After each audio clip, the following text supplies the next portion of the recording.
Chapter 1 The Starborn.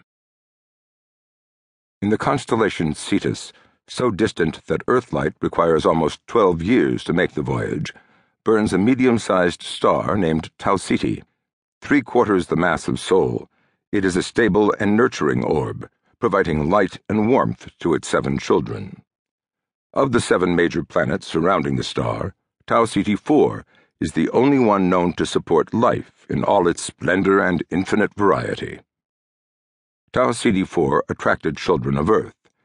Evidence of this is to be found in the starship Geographic, now orbiting Tau Ceti 4, its depleted deuterium snowball fuel sac shrunken to little more than a husk.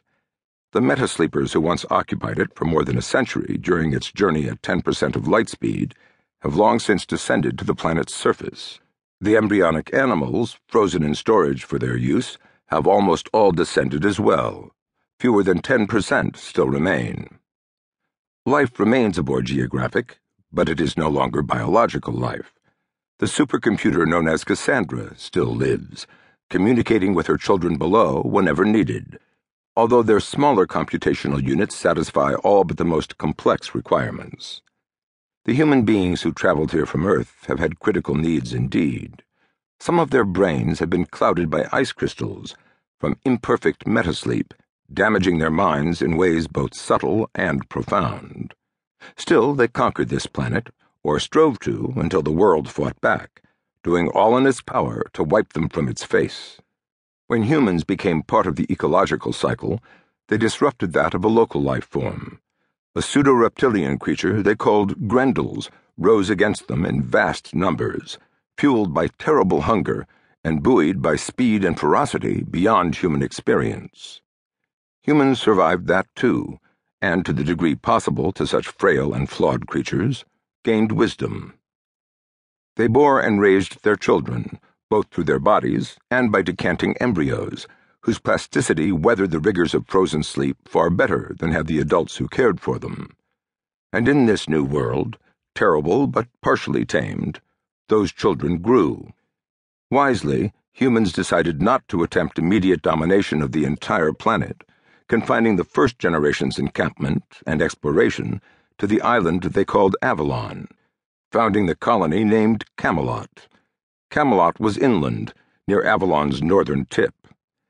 On Avalon's western coast, along a strip of beach between jungle-covered mountains and the eternal rolling surf, some of their children, the Starborn, gathered to create their own society, not in rejection of their parents, but in acceptance of the inevitable fact that this was their planet, that in time they would inherit it, and that inheritance was accompanied by the responsibility to find their own peace with the ways and rhythms of this new world.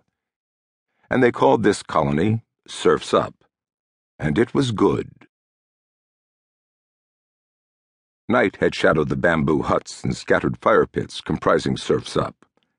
Even at a distance, wafting music and laughter warmed the ear.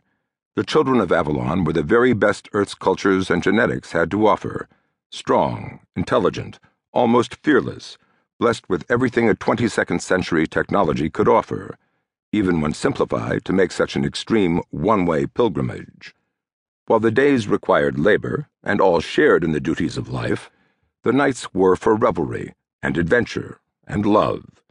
In a place where there was no disease, and every child was welcomed, civilization coexisted with animal appetite so strong and basic that their expression was all but mandatory.